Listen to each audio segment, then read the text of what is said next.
Pedersen blasts all that hit.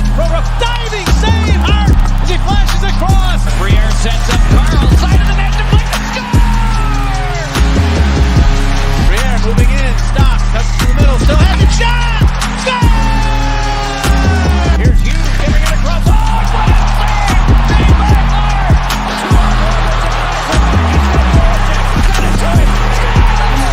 He's an angle! Short-handed mid! He scores! Up top, cruising is Provorov. He scores! Ivan Provorov!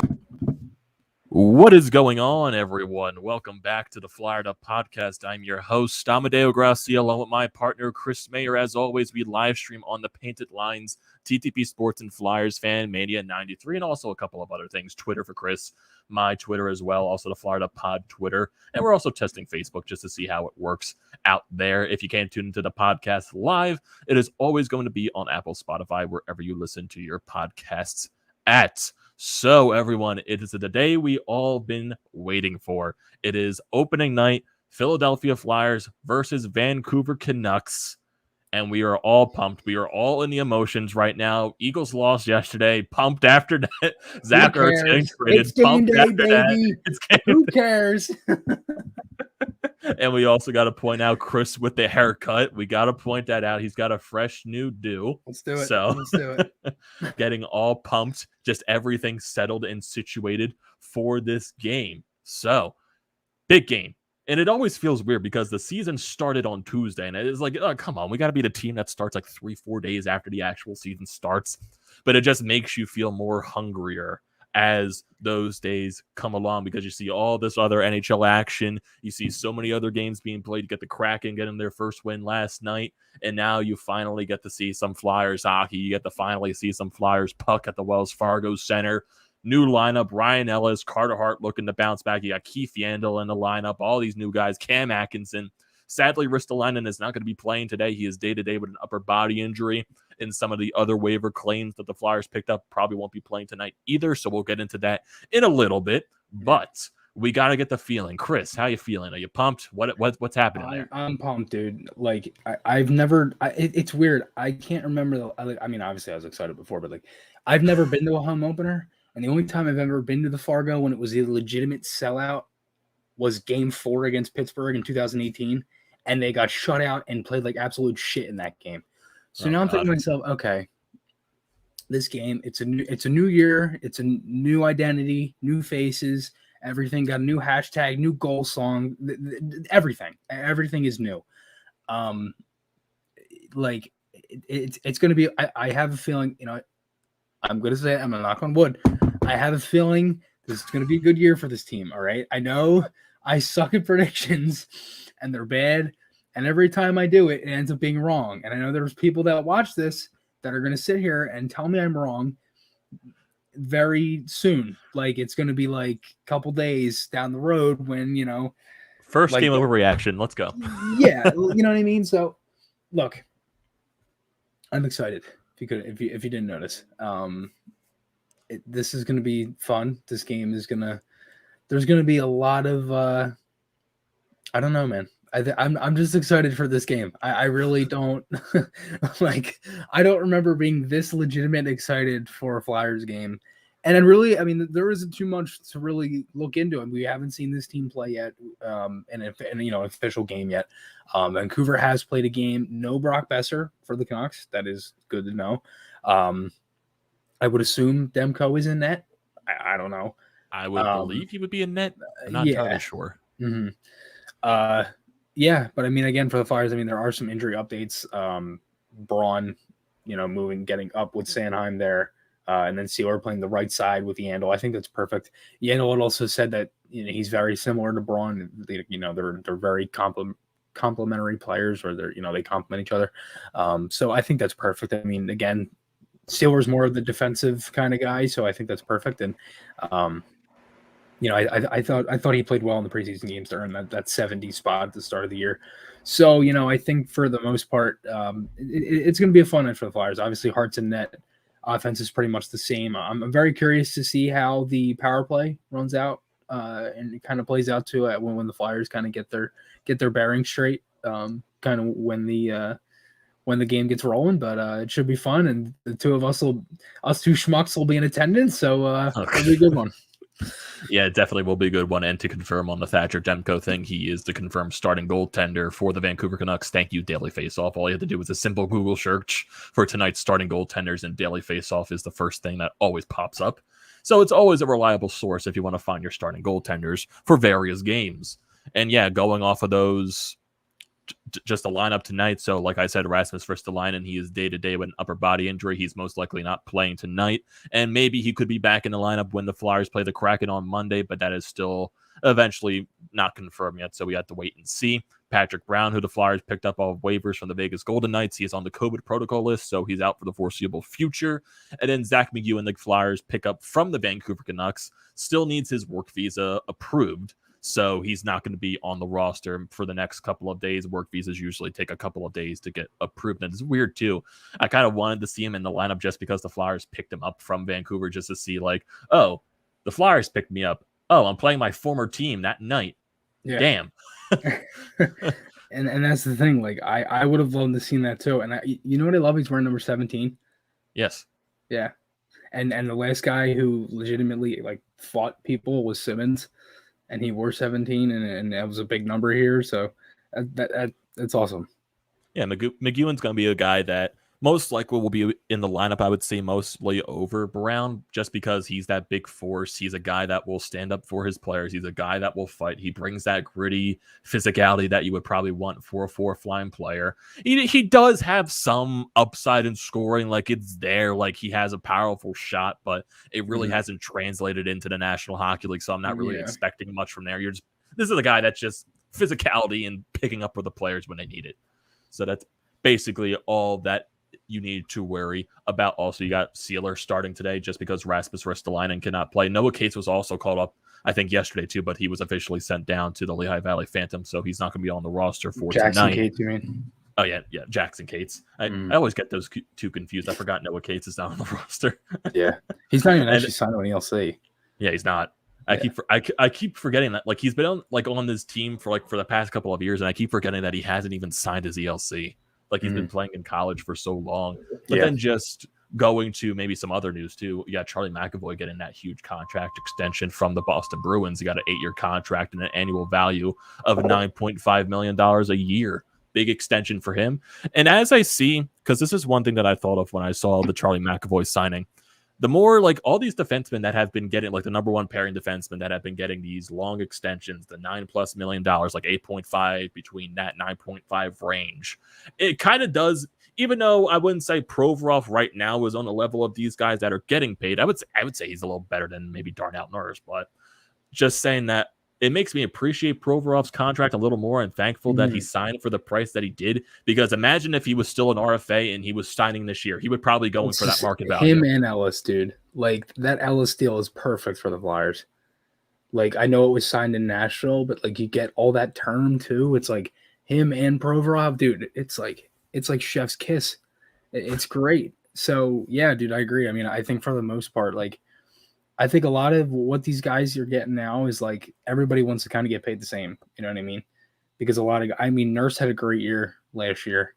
I think there was actually a point in the season where some people thought he would win the Norris. That's how good he was. And I'm sure is Fox off of his ELC yet? I think he is, or he's on the last year of his ELC. I'm not entirely sure about that. I'll look that up. Because I don't remember him signing any type of big contract or anything. So if he is like due for his next contract, it is going to be huge. It's probably going to be on the defense of Cale Makar as well, I would say. Oh, yeah. And he's already won a Norris. Yes, he's already won a Norris at that young age. So that's something special there, and he's definitely going to get a major payday. And even looking at the Vancouver Canucks lineup, like you said, Chris, Brock Besser's not starting today. He's going to be out with an injury. And if you look at the rest of the lineup, you got the guys that stand out. You got Elias Pettersson, you got Quinn Hughes, you got Bo Horvat, you got guys just down in their lineup as well. You got Hoglander, you got JT Miller, you got Tanner Pearson, and then you also got the big guy in net in Thatcher Demko, who was basically the goaltender of the future for the Vancouver Canucks. So Vancouver, just going over them, just even last season during the COVID shortened year, where they were a team in the Canadian division that just got rung with the COVID bug, and it took out a lot of their team. A lot of their games got postponed. They played a lot of their games when the playoffs were underway. Yeah, they had 3 games, and they were all against Calgary, and they were it was like a day in between each when the playoffs were starting. It was like game 3 of the first round, and then you had the Canucks and Calgary playing a meaningless game. Yeah, it's just, it doesn't make any sense. So basically, Vancouver may be in a similar spot of the Flyers because they went to the playoffs during the bubble. They got to the second round, fought till 7 games with the Vegas Golden Knights. So basically, it's another situation where a lot of things went wrong for that team last year, and they're looking to bounce back this year. Same thing like the Flyers. So maybe you can consider the Vancouver Canucks the Flyers of the West Coast if you want to go into that range of their inconsistencies and trying to take that next step into being that competitive team that can compete for a Stanley Cup. So Vancouver is going to be an interesting team this year. They lost their first game of the season. It was a very good game against the Edmonton Oilers. They went to a shootout and lost 3-2. Thatcher Demko looked really well in that game, and I expect no less from him. And just going into this game as well, a lot of big things just even for this season for this Flyers roster. A lot of players that really need to find a way to bounce back. Carter Hart especially, he probably had the worst season possible last year. He's definitely going to need to bounce back. And I'm looking at the roster for the Flyers on their website for some reason. I don't know why it's still showing the roster from last year, and I see Brian Elliott on the goddamn roster and Alex Lyon. So even the Flyers website's not even updated yet. Are you sure you're not on the 2020-21 one? I am. I am. That's because year, though. They don't even have this year updated. Oh, they don't have it updated. Not even on the list. So I see Brian Elliott, I see Alex Lyon, and if you look at Carter Hart's stats from last year, 3.67 goals against, 8 points or .877 save percentage. One of the worst goaltenders statistically last year, but also the team in front of him was bad as well. So he's definitely a guy that needs to have a major bounce back this year. Guys like Travis Konechny really needs to have a bounce back this year, especially in the goal scoring department. Just he needs to find a way to get the back of the net consistently, because it felt like last year was kind of a spiral coming out of the bubble. He just couldn't find his game. So he really needs to find that this year. A bunch of other players as well. Let's hope James Van Riemsdyk can pick up off where he had a really good season last year. Claude Giroux. He's the getting up there in age, but he's definitely going to have a Claude Giroux season. He's going to have at least 50, 60 points. He's almost in that race to getting second place all-time in Flyers points history. So there's something there. Joel Farabee picking up off his breakout season I would consider last year. Let's hope he can continue that. So there's a lot of things to look forward to. Oscar Lindblom being fully healthy this year, that could be a huge step up for this team. There's a lot of players, and basically all the new additions. Cam Atkinson, Ryan Ellis, Rasmus Ristolainen, Keith Yandel. How are they going to impact this team this year? That's the question marks we're going to have to see as the season goes along. So, Chris, just looking at this Flyers roster right now, like I know I stated some of the obvious choices, but who do you think I know it's basically the obvious are Carter Hart, Travis Konechny, all the young guys on this roster, maybe some of the veterans, but who do you think is the most important player for this team this year? Try not to pick the obvious, though. Well, I don't really think it. I mean, if it's anybody, then I'm not really worried about anybody. I think if I'm looking at someone that's very important, obviously Hart is obviously the big one.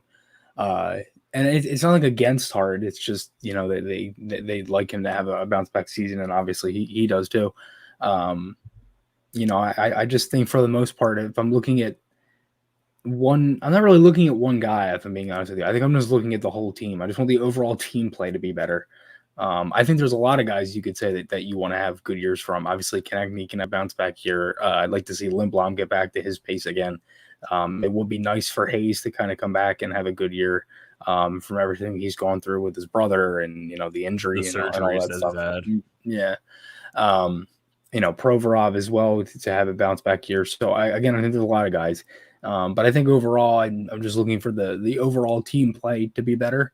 And then kind of just, if they could gel well together, get some chemistry going, build off these 4 home games that you have, something that's you didn't have really in recent years. I mean, obviously the COVID year is kind of different since you're playing the same teams and everything, but the 1920 season, I mean, they played a home game to start the year over in Czech, and then they were home, and then they went away, and then they were back home again, and they were on the road again. It was just like a whole mess, and they actually didn't do too bad in that stretch. I mean, I think they only won like 2 or 3 games, but then as the month went on, and obviously they were one of the hottest teams in November and everything. So if they can kind of use these 4 home games, use that, build some momentum, playing in front of the crowd, I think that's the biggest thing for tonight. Use the crowd to your advantage. I mean, you know it's going to be a packed house at Wells Fargo Center. You know it's going to be sold out. So I think if you go into it, you know, if you can just have that mindset of using the crowd and using that to your advantage, obviously scoring first is huge. So I think, again, if they can just use all of that to their advantage and just gel well together and everything like that, I think they're going to be fine. Yeah, I agree with that wholeheartedly. Then we also got a good point here from Tyler saying that Sanheim needs to step up this year as well. Mm-hmm. And I would agree, because Sanheim is going into the first year of the contract that he signed a couple of years ago, that 2-year deal worth $4.65 million annually. So it's going to be a big year from him, because him, along with everyone else last year, just wasn't playing good. Like him on that pairing with Phil Myers, it was one of the more disastrous pairings last year on the defensive side. So hopefully Sanheim this year looks like he's going to be paired along with Justin Braun right now. And it feels like whenever Sanheim plays with Braun, even over the past couple of years, his game does become a little more stable. He has that comfortable veteran back there to at least pick him up, so he can at least have some comfortability. Yeah. So I wonder how that's going to mesh when Ristolainen comes back into the fold, because most likely Ristolainen will be on that pairing with Sanheim. So I wonder how that's going to work out. But Sanheim definitely needs to have a better year than last year as well. Yeah. So he's definitely one of those players too. And also we got a good comment right here from Trevor talking about the Brady Tkachuk contract. Also Zuccarello got Zibanejad getting a contract from the New York Rangers. So those guys got paid. And he also says making the Couturier contract look like mint. And it was weird too, because Brady Tkachuk was one of those RFAs that took a little bit to sign. Mm-hmm. So he was holding out for a little bit, and he finally got and I was shocked too that Ottawa even went that far with the contract that they gave him. Mm-hmm. So I was even surprised about that.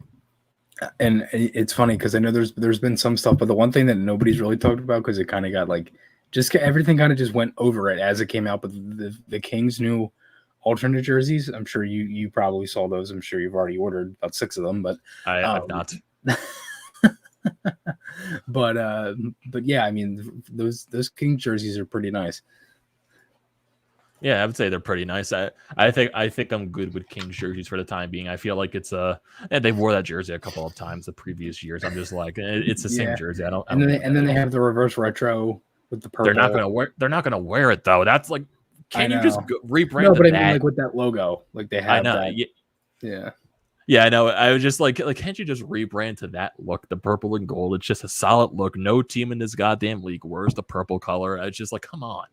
Yeah. And it's like, I see the purple color, and then I think back to like, when the Phantoms played in Philadelphia and they had the purple primary jerseys. I'm just like, man, that's probably one of the best jerseys in hockey. If the Phantoms like still wore that style of jersey, the purple, black, and orange. I'm just like, woof, big jersey. I wish. And I do have the black version of that Phantom jersey. I don't have the purple, and those are impossible to find. But I know I'm eventually giving you that 3D logo jersey, though. I'm still waiting for you to pick that up. because I remember saying I was just like a couple of days ago just going through my closet and cleaning it out. I was just like, the 3D logo jersey that I got recently, it doesn't fit me the best. I'm just like, hey Chris, do you want this? I'll sell it to you. Yeah, he texted me. He's like, you want this jersey? I'm like, yeah, I've been trying to find that jersey for like 4 years now, and I can't find it in my size. But it's one of those. Yeah, it's like when you're looking for the old Flyers jerseys, it's just like, come on, like we can't find this at all. Specifically trying to find the 3D logo jersey, specifically trying to find the Winter Classic jersey from 2012. We can't find that everywhere. Specifically in my size. So like those things are impossible to find, and it really is annoying. But to get off of that topic, So just looking at, I would say, the Flyers' upcoming schedule, just for after this game against the Vancouver Canucks, you have a 4-game home stretch. You got this game against Vancouver. You got Monday against the Seattle Kraken, the first time playing that team in franchise history. So let's see how that is going to play out. You'll have Wednesday, the 20th, your first game officially on TNT for the regular season against the Boston Bruins. And then you wrap up the homestand on the 23rd against the Florida Panthers.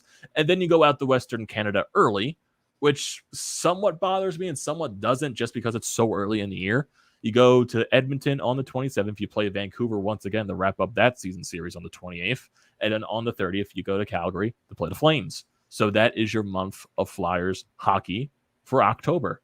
So I would assume the Halloween game is going to be very early on October 23rd. I'm always used to the Flyers playing at home around the Halloween time. So I'm just like, man, I like going to Flyers games near Halloween. I always like the atmosphere. Yeah. No, for sure. And then they always have I remember years ago remember the girl that they had on TV and she had the puck on the side of her head? I think so. Yeah, I think I remember that. It was a while ago, maybe 2015 or something like that. But yeah, I remember there's been games where they have them the day before Halloween. I don't think they've ever played on Halloween though.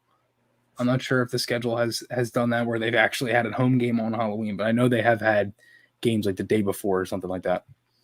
Yeah, I don't remember the last time the Flyers had a game specifically on Halloween. It's probably been a while that even I can't remember that. It's probably been so many years since they've had an official game on Halloween. We got a Trevor saying your shirt is awesome, Chris. Oh yeah, Flyers run on donkeys, by the way, if anybody was wondering. The good old comment from Keith Yandel. Keith Yandel, what a beauty. Captain Keith Yandel, a beauty. Flyers officially run on donkeys, and that is absolutely amazing. And if you want to look at the previous scores from the past couple of days of NHL action to start the season, so you had your first couple of games on the 12th. You had the Penguins going up against the Lightning. You had the Kraken going up against the Golden Knights, and the Penguins manhandled the Lightning. The Lightning on their banner-raising night with 3 empty net goals. Yeah, three empty net goals. Yes, you have to put that in there as well. They beat them 6-2. Penguins without Crosby and Malkin for the foreseeable future. Crosby for a couple of weeks and Malkin for the first 2 months of the season actually played pretty well on the first game. And usually under the Sullivan coaching style, regardless of who plays for Pittsburgh, how they're set up, they always play hard and they're always difficult to play against. So that's one thing you have to give credit to the Penguins for. They always find a way just to remain involved. And that's one of those things too, where it comes to predictions, everyone, it's been the past so many years now where everyone's trying to predict the downfall of the Pittsburgh Penguins when they're finally going to miss the playoffs. It's every year. It's oh, this is the year the Penguins are going to miss. It's dude, you can't count them out. You can't. No, the only time I will count the Penguins is when Crosby, Malkin, Letang, all of those guys are not playing anymore. I'll finally believe it the day they actually miss the playoffs, and that's probably not going to happen this year, unless Ron Hextall decides to do something with the trade deadline. But who knows? One thing that I did just see on Twitter. For Vancouver tonight. This is their first time playing in the United States since March 1st, 2020 against Columbus. Really? That's, from everything last year and the whole season. And literally, what's that, 2 weeks before COVID? I think so. Before when COVID hit, the United States and Canada and everything, and all here in North America. So, yeah, I mean, that's insane. Yeah. That's a lot for the Canadian teams as well. Montreal played in Buffalo last night, so I'm assuming that's been a while. Even though they how about that game? 5-1 win for the Sabres. Yeah, I was just where did that come from? Yeah, and it's so funny because they got Tage Thompson on that side on the power play for an Eichel spot, and he scored a couple of goals there. I'm dude, oh, there's Eichel. I'm wait, 72. I'm is that Thompson? I was oh my god, that's crazy. Yeah, that just they got Kyle Okposo playing his best hockey in a while. I'm just whoa! I did not expect that. The Islanders, man. Yes. Yeah. You also got the other game from the 12th. You got the Kraken's first official game of the regular season up against the Golden Knights. Vegas went up 3-0, but then the Kraken fought back. But then you got the questionable kick goal that looked like a kick, but then wasn't ruled a kick. Let's talk about this. All right, I know you can angle your skate. Yes. His skate came up off the ice. I know. When that happens, usually that's not called a goal. Yeah. It's happened twice already in the first couple of days. Yeah. It When was the happened. overtime? It happened in this game against Vegas and Seattle, and it happened against Toronto and Ottawa. There was also another goal that, it happened. There was a goal that was ruled like one of those, you changed the angle of your skate, and it was. I gotta watch this now. So, like, I missed a lot of the games last night. Yeah, I watched Steve Dangle's recap of it, and he was like complaining about that. He was even going off on Twitter, which was very hilarious. So he does that all the time. It's so funny. It's funny too. In the first recap, when they beat the Montreal Canadiens on the 13th, 2-1, he was like, "I'm ready to get hurt again. I am ready to get hurt again." So Toronto, they win their first game and lose their second game of the season. But going back to the 13th, the Capitals, in their opening night, Alex Ovechkin gets a couple of goals there, moving up the all-time scoring sheet. And as the Capitals beat the Rangers by a score of 5-1, you got the Anaheim Ducks beating the Winnipeg Jets 4-1, the Avalanche beating the Blackhawks 4-2, and the Oilers and Canucks, Oilers beating them by a score of 3-2 in a shootout. If we go to last night's matchups, like we mentioned, Buffalo for somehow beating the Montreal Canadiens 5-1. I just don't expect that at all. You get the Ottawa Senators beating Toronto 3-2 last night. The Panthers and the Penguins, they went to overtime. Florida wins that game by a score of 5-4. The Stars and the Rangers, they go to overtime as well. Dallas wins that 3-2, and Braden Holtby made a fantastic save during that game. Maybe another save of the year candidate right there. You got the Carolina Hurricanes crushing the New York Islanders by a score of 6-3. Columbus destroying Arizona by a score of 8-2, and the beautiful ceremony before that game for Kid Lennox, just everything that's going on for that team this offseason. It was a nice moment just to see that, and a lot of stuff riding on the shoulder of Elvis Merce Lincoln's this year. Let's see if he can have a good season for the loss of his friend. Yeah, and then he was able to wear number 80 too, which was awesome. That was Kid Lennox's number, that's just great. Mm-hmm. And then you'll also have the I would classify this as the game of the night.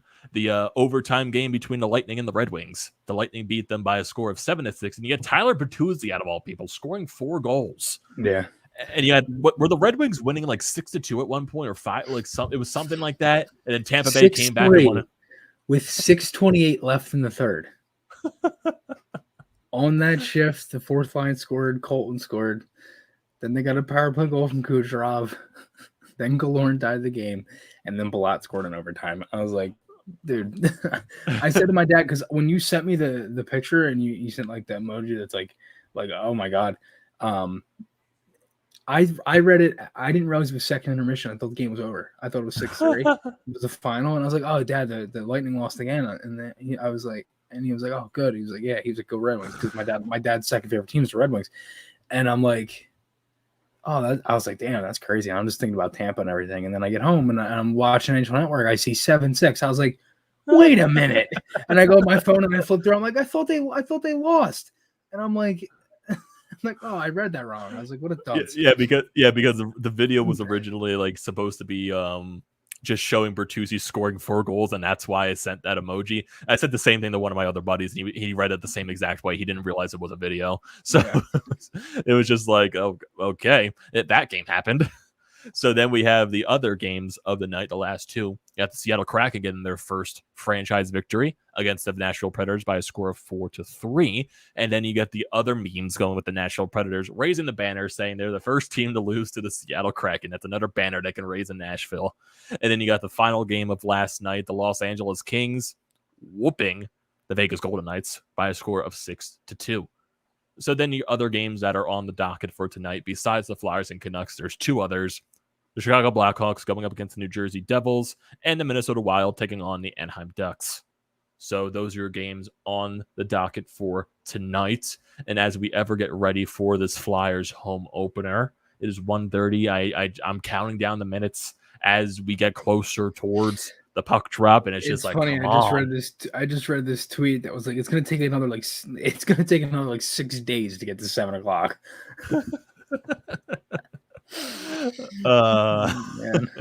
It's like I'm looking through all over Twitter right now. It's basically every other tweet I see. It's either oh yeah, I see the tweet from Anthony talking about that's a fantastic tweet. I'm just like seeing it's every other tweet. It's either people complaining about last night's Eagles game or the Ertz trade, or talking about the Flyers game tonight. There's nothing else. So everyone is rampant through all of the emotions today. What a Friday it is. What an opening night it is going to be. I can't wait to Do you get down remember to the the last Wells time the Fargo Flyers had Center. an opening day on Friday? No, I do not. In Prague. Remember the 2:00 game on a Friday? Oh yeah, that was a Friday. I remember- I remember I was how- in 8th period of school, and I missed I- the entire first period because of that. No, I didn't was get out in of a school like 2:40 that day. I was in a meeting during the first period, and like you can see me like going like watching the game like as we're in the meeting. I'm like looking back and forth, like trying to watch the game, listening to the meeting, and then like my teacher says, "Hey, what's the score of the game?" I was like, "I think it's 1-0 Flyers." Just watching that game. So then I got home. I think it was the second period at that point, or something like I honestly forget. That was back when the FUP just started. Yes, The Flyer podcast. We were like 2 minutes into it, or I like how two months. I like how you called it I like how you called it the FUP. Oh yeah, I call that all the time. The FUP. I would never think to call it that, but okay, we are officially the FUP. So, oh god. And I guess if you want to look at your way too early stats leaders right now, you got Anze Kopitar leading the way with points with 5 so far to start this season. You got Steven Stamkos also having 5. Victor Hedman with 5 points. You got Tyler Bertuzzi with 4 points because he scored 4 goddamn goals last night.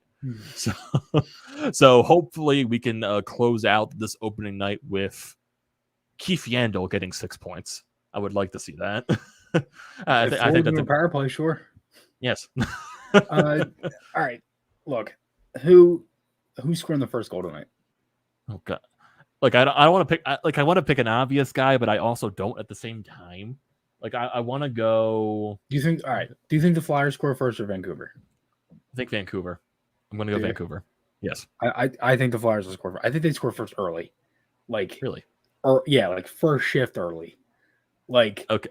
Like Sean Couturier versus Dallas early, like 13 seconds in. Like okay. I think I'm going to go with Nate Thompson scores the Flyers' first goal of the season. All right, I'm gonna leave. I'll talk to you all again. No, I'm kidding. I'm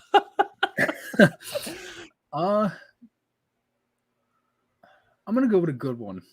Oh God, what qualifies as a good one? I'm gonna go Sanheim. Really? I think Sanheim is gonna score. Yeah, really. That is first goal. I was gonna go Ristolainen, but he's not playing. Yeah. Okay. People in the comment section that are still watching this, comment who do you think is going to score the first goal for the Flyers, and we'll look at that tally as we get towards the end of this podcast. If I go, I'm going to go Sanheim. If I had to go an offensive player, Lindblom's actually scored in the last 3 opening games. Yes, I've seen that stat before. I saw. Yeah, there was a tweet from Bill Meltzer that he scored the last 3. It was Vegas, Chicago, and Pittsburgh. I think the game against Pittsburgh was an empty netter, but still, he scored. But yeah, I think I'm going to go Lindblom and Sanheim if I had to pick a winger and a defenseman. That is nice. If I'm going to go with defenseman, okay, I got Thompson as my forward. For defenseman, I will go with Braun. Sealer. Sealer. Yes, I'm going Sealer. Just because it feels like over the so many past years, like you remember Boyd Gordon getting the first goal of the Flyers season a couple of years ago. I remember one year. Didn't Reed get the first goal of 1 year? I think it had to have happened. I have no idea. Oh my god! I'm trying. Like, who scored the Boyd first goal? Gordon. Who scored the first goal for the Flyers in Prague? Was it Konechny that scored TK. the first goal? It was okay. TK. Yeah. Okay, TK scored. Who was it in who scored it in 18-19? I forget. Because where did they open up the season that year? San Jose. That was right? Drew. Drew. Yeah. Drew It was wasn't that early in the game too? No. It wasn't San Jose. I think they started in Vegas that year. Actually, San Jose was the previous. Oh, they started in Vegas that year. Vegas. Was that Lindblom again, or was it Simmons? Lindblom or Simmons, either or. Yeah, it was one of those guys. I believe. I need to look that up now. I think Simmons made it 1-0, and then Lindblom, then Vegas tied it. I think Kevin Miller scored. I had to look this up. I forget. I had to look look this so long ago. I have to look this up now because this is going to bother me. So if I look at this game, who scored the first goal for the Flyers that year? It was Lindblom. It was Lindblom that scored that goal. And then Wayne Simmons. Robert Hay got a goal that game too. I remember that. I was gonna say, I think a defenseman scored, but I don't remember. Yeah, I don't know why I got stuck up on that, but okay. So we got some comments here. So Trevor says Yandel is going to score the first goal if it's a D-man that scores, and then JVR if it's a forward that scores the first goal. And then we got Tyler saying JVR on the power play. So we got 2 picks there. If there's anyone else in this chat that wants to give their first Flyer to score a goal this season, definitely leave that in the comment section below. And I think you know what time it is, Chris. I think you know what time it is right now. Oh God! It's prediction time. It's prediction time. Oh yay! It's prediction time. Late on me. Regular season predictions for the NHL. We're doing this. So, do you want me to you want me to say mine's first so you have time to think about it? Sure. Yeah, that's fine. Okay. So I'm gonna go with, because I had this all listed out. There'll be an article on Flyers Nitty Gritty up. I think today. I think it matters when Jamie posts it. So I got mine. I'm going to start with the Pacific Division because that is the easiest division to predict because it is the weakest out of all the divisions in the NHL. So obviously, first place, Vegas Golden Knights. They're the best team in that division. They're a powerhouse. They're going to make the playoffs. They're a Stanley Cup contender. Basically, that's the summary of the entire team. Now, going from second to eighth place, I wouldn't say the eighth place. I would say second to fifth place or sixth place would be like the question marks, honestly. So second place, I have the Edmonton Oilers. Connor McDavid, Leon Draisaitl scoring at 100-point pace. Like, they're going to be a playoff team, even though I do believe the team is really flawed from top to bottom. They're going to make the playoffs regardless with those two scoring at that pace. So I have them in second place. And third place, I have a hot take. I have the Vancouver Canucks. I think everything went wrong for them last year, so I'm going to go everything goes right for them this year. They make the playoffs. Then the fourth place, I have the Seattle Kraken. I have them in fourth place just because the division is weak. They're going to be a tough team to play against. They have a lot of good defenders. They have good goaltending. The question mark is going to be their goal scoring, but I do believe they are going to be a very competitive team. I don't have them making the playoffs, but I do have them finishing close in fourth place. Same thing goes with fifth place, the Los Angeles Kings. Their team, their rebuild is going together pretty nicely. They're a team that they want to make a jump this year in that rebuild, so they're going to be very competitive. Cal Peterson is a great goaltender. They have a lot of young talent. Kopitar is still doing his thing. So the Kings, it's not even that close of a margin either. Like, they're going to be in fifth place, and like between second and sixth place, honestly, could be very, very just tight.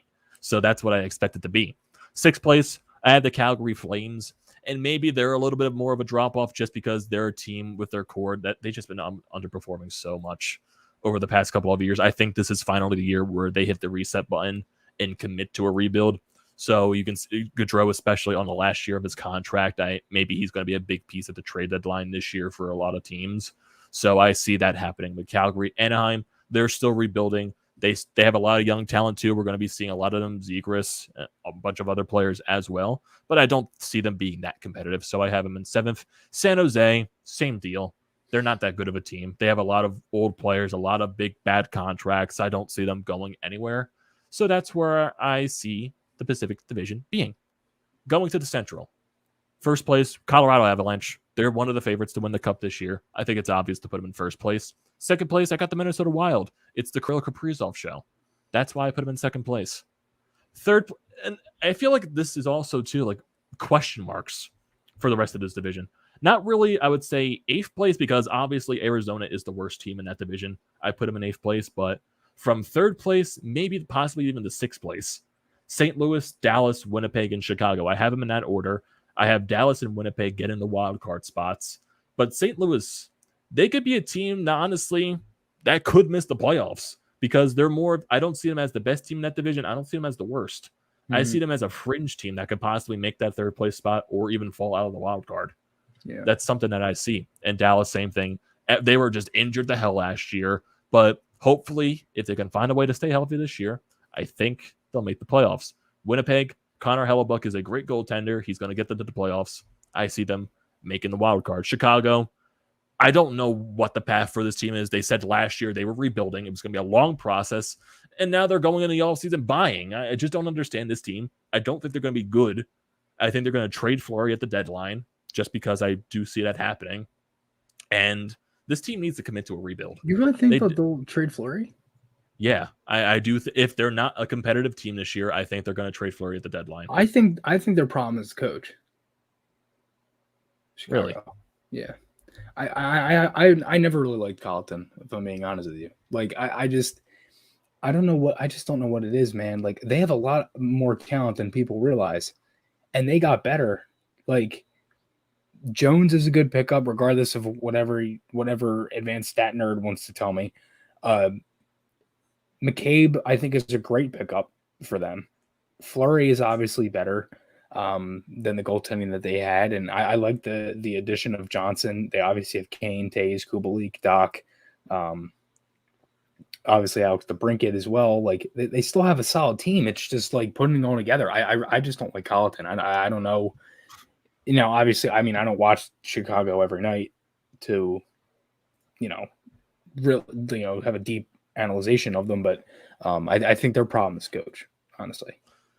I just don't see it within the team. Like I feel like they try to commit to a rebuild, but then they just immediately go into the buying phase. It's just so weird why they said they sent the letters to their fans that they were rebuilding, and now they're trying to be competitive again. It's confusing. I think that team needs to commit to a rebuild. Like I know you still have Kane and Taves there, and they don't want to go through a rebuild. If they don't want to go for a rebuild, trade them. Like you have to. This team really needs to go through a rebuild, and that's what I firmly believe it needs to be. But they're doing their own thing, so I'm not going to judge, even though I am judging. So in seventh place, the Nashville Predators. I don't see them being good this year. Like they have Saros and net, but I feel like from a lot of the way, even though the team didn't make the playoffs last year, they did also sign Matthias Ekholm as well to an extension. But I don't see that, even though it's like this team could also be like a surprise team as well. Like I'm still not entirely sure of this Central Division because I feel like it's more unpredictable than the rest. Same thing even with the Metro, but I'm going to go with the Atlantic because I think the Metro is the more unpredictable division out of all. So first place, I have the Florida Panthers. I like this team. I like the way Joel Quenneville runs them. They signed Alexander Barkov to his extension. This team is good. But I know the question mark is going to be their goaltending because it's going to be Spencer Knight. It's going to be Sergei Bobrovsky. That's going to be the question mark. And I feel like if it's more on the terms of Spencer Knight, it's going to be a good team. But I feel like they'll try to go with a 50-50 split with those two goaltenders. But I think Bob will be the starter, though.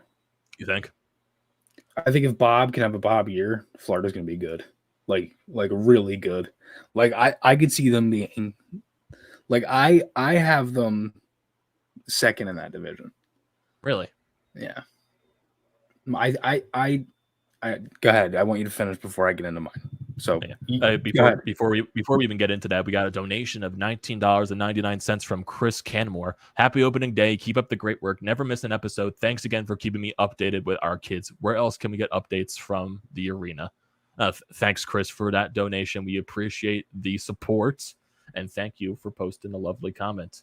Definitely appreciate all the people who watch the podcast, who watch our individual channels. It's just something to keep everything growing. That's all the important thing is. And Chris, thank you. We really do appreciate that. I know it sounds cliche or whatever, but no, seriously, we do. I mean, I'm smiling like a pig in shit over here, so it's awesome to see that stuff. So thank you. We really do appreciate it. Yeah, definitely. So going to the rest of the Atlantic, I got Toronto in second place. I have the Tampa Bay Lightning in third. I still see them as being a good competitive team. I have the Boston Bruins in fourth. And Boston is a team that is also a question. Boston is a team that's a question mark. I don't have them in a wild card spot because I can see this team as the best team in the division or a team that's a bubble missing the playoffs. I don't see them in between. I see them like I'm putting them in this fourth place spot now because I do feel like they still have some question marks. They still have questions about their depth. Their goaltending is definitely going to be a question mark this season. I know it's Swayman and Ullmark as the goaltender this year. So it's going to be a test year for Boston to see what happens. A lot of their veteran players left. They signed some other veterans. They got Taylor Hall back. So Boston's going to be a question mark. Fifth place, I have the Montreal Canadiens. They lost a lot of pieces in the offseason. They acquired some as well. They lost Carey Price, and hopefully everything is okay with him and just for his mental health and everything.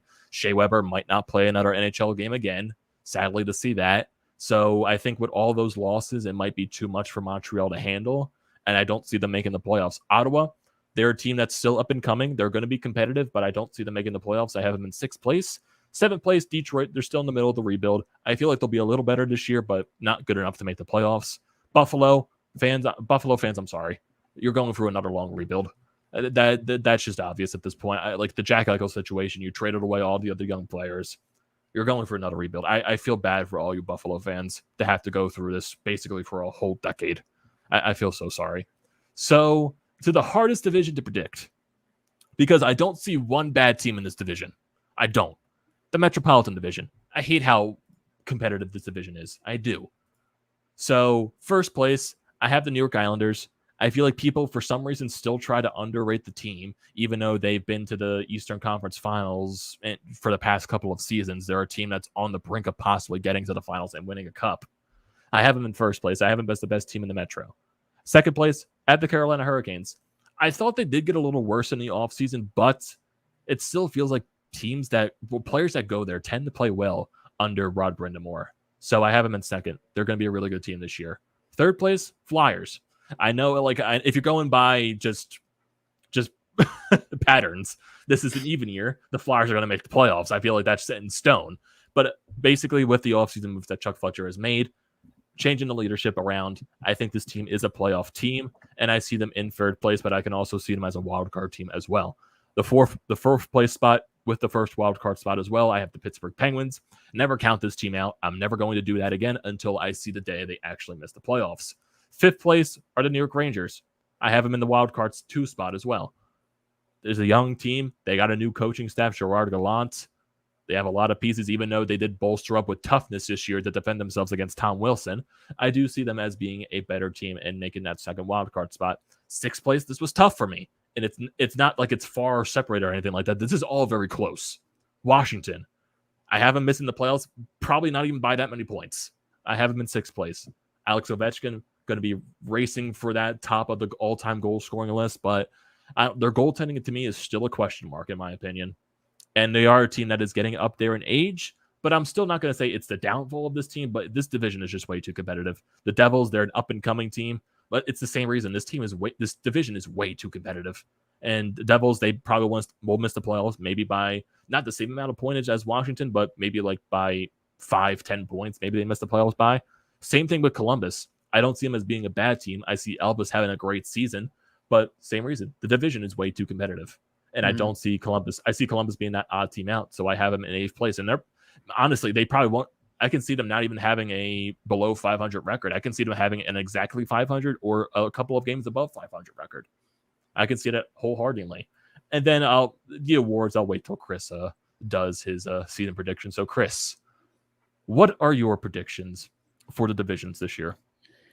Well, they're honestly they are pretty similar to yours, if I'm being honest with you. It to me it was kind of hard to kind of like put all of it together because I think a lot of it is so it's so early and it's just like for fun, and like I know a lot of it doesn't really matter. I have some good ones. I have some spicy ones. My Pacific Division one is kind of tough because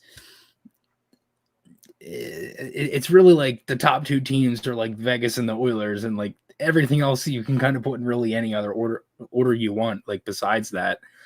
But you know, I personally think for the most part, I think a lot of these are going to be pretty similar. If I'm being honest with you, a lot of what I have is very similar. So let's get into it. What divisions do I start with is kind of the question I'm trying to think about here, because I think a lot of these are pretty good to where you could kind of get that spicy kind of thing. I think I'm going to start with the Atlantic. I have Tampa in first, obviously. I mean, the 2-time back-to-back cup chance. I mean, that's pretty easy there. I have Florida in second place. As I said, I think Bobrovsky's going to have a good year. I think a lot of what Florida did last year is going to kind of come over, and I think they'll have a solid year. I have Toronto in third, just because they're the Leafs, and I can't necessarily count them out. I think their goaltending got worse, but again, they are the Leafs. I have Boston in fourth. And Mrazek also got injured yesterday too. Yeah, he's day-to-day though, isn't he? I am not entirely sure. I do think he is day-to-day though. I have Boston in fourth. I don't know if Boston will make the wild card. I think they will because it's Boston, and again, it's the Bruins. Like I don't want to count them out. They still have Rest, they have Allmark, they have Swayman, obviously the perfection line and everything. I don't know how that will play out, and I do think that they will make the playoffs. But it's so tight with the Metro then and all the wild card and everything. I honestly think there might be 5 teams from the Metro that make it and 3 from the Atlantic. Yeah, I told you it's tough. The Metro is the annoying prediction. Yeah. I have the Canadiens in 5th because, again, from everything Montreal did last year, not saying they're a bad team. It's just you played the same teams, and really only a couple of them from that division were good that last year. So I think a lot of what the Canadiens are going to do will fall off. And then I have the Senators, the Wings, and the Sabres all in that order because they are the 3 rebuilding teams from that division still, and they're not 100% there yet. I could see the Wings maybe hopping over Ottawa or them flip-flopping a good amount throughout the year, but that's about it. And obviously Buffalo at 8th because they're Buffalo. As for I'm going to go to the Central now. I'm going to leave the Metro last since it's the big one. I have Colorado in first place because they are the Avalanche. They're literally a cup favorite every year. I have Minnesota in second place. I think the Wild are a fun team to watch. They're young. They're just very talented. They have some pretty good goaltending, really underrated goaltending. I think they're going to have a good year this year. And this is the one that's going to surprise you. I have Chicago in third. I think the Hawks are going to, I think the Hawks are going to be top 3 in that division. I don't know what it is with Dallas, dude. Like if it was COVID or what that hurt them last year, I don't know, but I have them in 4th. I have the Blues in 5th, Nashville at 6th, the Jets in 7th, and Arizona. Wow, you have the Jets in 7th. Yeah. Wow. I think Nashville is a little bit better than them, if I'm being honest with you. I don't think there's much there. I mean, and obviously the goaltending, but I don't necessarily think their defense got any different, honestly. I could see the Blues, Predators, and Jets switching throughout the year, like kind of how I said with the Senators and the Wings. But yeah, I think I'm going to stick with that for the Central. As for the Pacific, I have Vegas in first and Edmonton, and I have Seattle in third. I think Seattle's going to be a lot better than people actually realize. I thought they looked good in the game against Vegas. I didn't see much of the game last night against Nashville that they won, but I have them in third. Excuse me. I have Vancouver in 4th, Calgary in 5th, San Jose in 6th, and then the Kings and the Ducks at 7th and 8th there. I think more just because the Ducks are younger, and obviously, going off of what you said with the Kings with Peterson and things like that, I think the Kings still have that edge over Anaheim, but I would love to see LA in the playoffs, but it's just not going to happen. And if for everybody's favorite and everybody's so patient for wondering, the Metro, I have the Islanders in first. I think for the most part it's the Islanders, dude. I can't count them out. I want to because I don't necessarily really like the Islanders, and that playoff series still annoys me. But I have count them out just about every year, and I'm not going to do it this year. And I had a feeling that this was going to be a year that they take a step back, and I said, just stop. Like, just don't even try it. I just told myself to shut up. I'm like, it's not going to happen. I actually have the Flyers in second. Really? Yeah, it could be bias. It could be what you can take it for what it is. I think this team is better. And I just think they're going to be able to compete more. You know what I mean? I think they'll just be able to, if they can play as a team and compete more, they'll be better. Washington in third. That is one where I think the Caps are still a very good team. I think they're very structured. They have a good coach in Laviolette. Obviously, all their big guns are still there. Goaltending is not a little iffy, but it's, I guess, maybe a little worrisome. It's just weird with the Capitals. By the time the playoffs come around, they just play a whole different way, and they seem like they just get manhandled. I don't know. I have Pittsburgh in fourth. I think, again, I'm not going to count out the Penguins. I think they could. I think the 5 teams from the Metro, I think, are going to be in. And then the 5th team is Carolina. I have Carolina in there. I think if their goaltending got better, defense got a little bit worse because you lost Hamilton. But overall, they're still a really good team. Obviously, Kotkaniemi goes over there. They have some really good skill and some good players. I have the Rangers in 6th, Columbus in 7th, New Jersey in 8th. And that is my my predictions. Yeah. Some hot takes, some similarities. So are there any of the awards? I almost said rewards. Are there any awards that you weren't counting for doing or anything? Like, were you doing I wasn't doing Stanley Cup or anything like that. I wasn't doing the Clancy Memorial Trophy just because I feel like that's something you really don't need to predict. It's more of like the trophy that Oscar Lindblom won. I feel like that is going to be a trophy that Taves wins just because of what he went through last season. So I think he's going to be the guy that probably wins this year, playing the entire season. So there's some it's mostly just regular season stuff that I'm looking at. Like when it comes to the Cup, I'll predict the Cup when the playoffs happen. I don't want to do that. So I'm looking at my award predictions right now. I have President's Trophy going to the Vegas Golden Knights. I think they're just that good of a team. Hart Memorial, I'm going to Nathan McKinnon. I think Nathan McKinnon, with the way the Avalanche are going to be playing this year, he'll finally win that Hart Trophy that he's been nominated for a past couple of times for the previous seasons. And I'm not sure if this is what you would call a boring pick for the Calder, but it's not Cole Caulfield. I'm going Trevor Zegras because Cole Caulfield, Trevor Zegras, it's going to be a battle between these two for the entire year. There's definitely going to be some other rookies that you never know that come out of nowhere and might fight for that Calder Trophy, but I think Zegras is going to come out with the award, but it's going to be a fun battle. I just didn't want to say Cole Caulfield because it still makes me salty. We got a Vezina Trophy. I got Connor Hellebuck winning the Vezina from my predictions. I have Winnipeg barely getting into the wild card spot, but I think Connor Hellebuck is the main reason why they get there. So that's why I give him the Vezina Trophy. Norris, I think it's a little bit of a hot take. I'm going Quinn Hughes. I think Quinn Hughes wins the Norris this year. And then we got the Art Ross Trophy. I got Connor McDavid. I think that's the obvious choice to most likely win the Art Ross. People are predicting him to go on a 150-point pace this year from what he did last season. So that is something we can look forward to. The Selke Trophy, we got Alexander Barkov. I think he is going to win that award. Jack Adams goes to Joe Quenneville.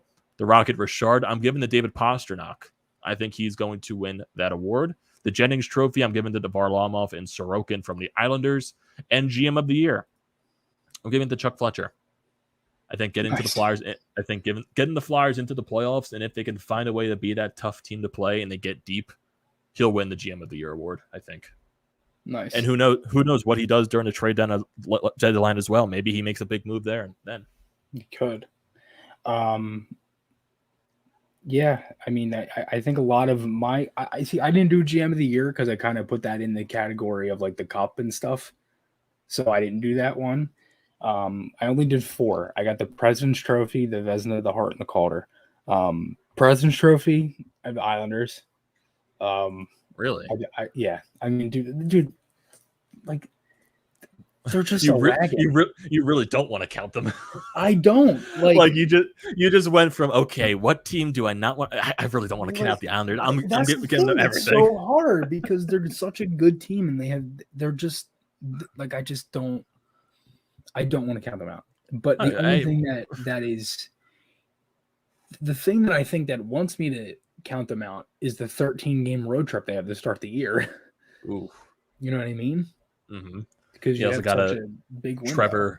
Trevor's predicting the Islanders to win it all this year.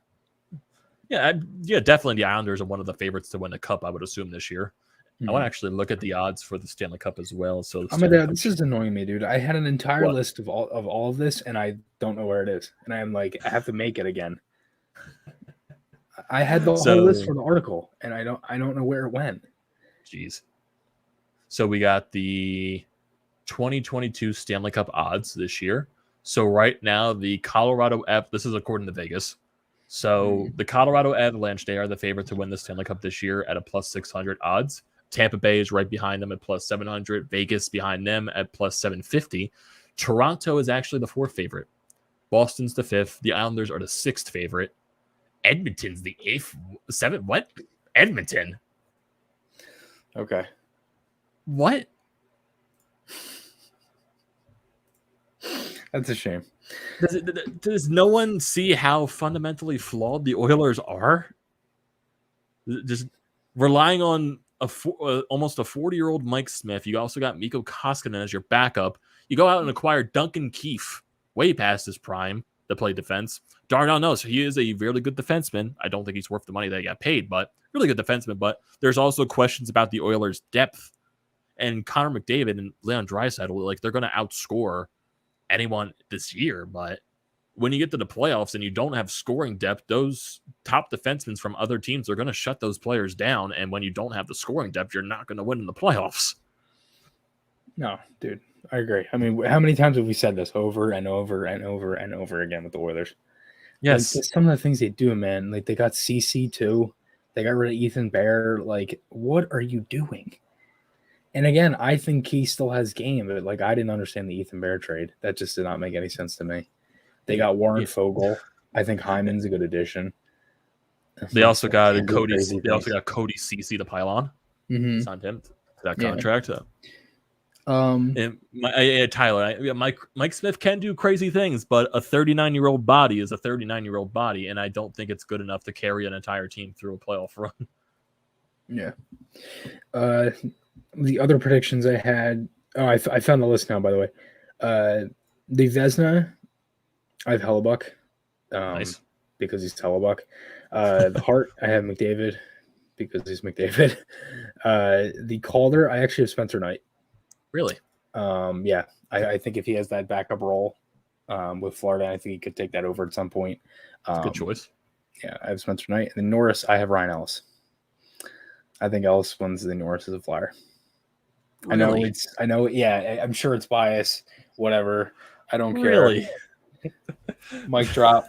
Ryan Ellis winning the Norris. Let's do it. Really? Did you just type that? Yes, I did. Really? It comes up on all three accounts. It does. That was the joke. Yeah, if for people that are listening on Apple and stuff. So when you're streaming on StreamYard, you can post comments from your different like accounts that are hosting the live stream. So you can choose it to post from all three YouTube accounts. So looking at the rest of these odds as well. So after the Oilers, the 8th best odds are the Hurricanes, then Panthers at 9, Rangers are the 10th best, Pittsburgh is the 11th, Washington 12th, Minnesota 13th, Flyers are the 14th best odds. That's surprising, honestly, because I know a lot of people are downplaying the Flyers this year and most likely saying they're going to miss the playoffs. Mm-hmm. But to have them as 14th best odds, that's actually shocking to me. 4th best odds at plus 3,000, tied with the Dallas Stars. Then you got St. Louis after Dallas. You got Montreal, Calgary, Winnipeg, Chicago. Devils actually have some decent odds. Seattle, Vancouver, Los Angeles, Nashville, San Jose, Columbus, Ottawa, Anaheim, Arizona, Detroit, and Port Buffalo at 20,000 odds. Plus 20,000. Honestly, I want to see the odds for the player awards. I don't think they have them right now, so I'm not going to go crazy at that. So right now, the Flyers are at a plus 800 odds to win the Metropolitan Division, and the Islanders, they are the favorite to win the division as well. I mean, so I guess yeah.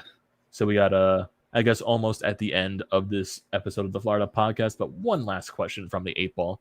What do you give the Flyers, or what grade do you give the Flyers for the preseason offense, defense, and goaltending? So I don't really think it's fair to judge a team on preseason, especially with all the additions that they made and subtractions as well. So goaltending, Carter Hart looked pretty good. Martin Jones, he looked pretty solid. I'll give the goaltending, well, for specific players on the goaltending side, Carter Hart, I'll give him an A for the few games that he played in. He looked really well. And Martin Jones, I'll give him a solid B, B-. I think he played pretty solid during his action. Mm-hmm. Defense, it's really hard to judge. So I'll give the defense a B. Offense, probably same thing, B. Or it's really hard to judge. It's because you saw different pairs every night. The games you want to look at are October 2nd and October 8th.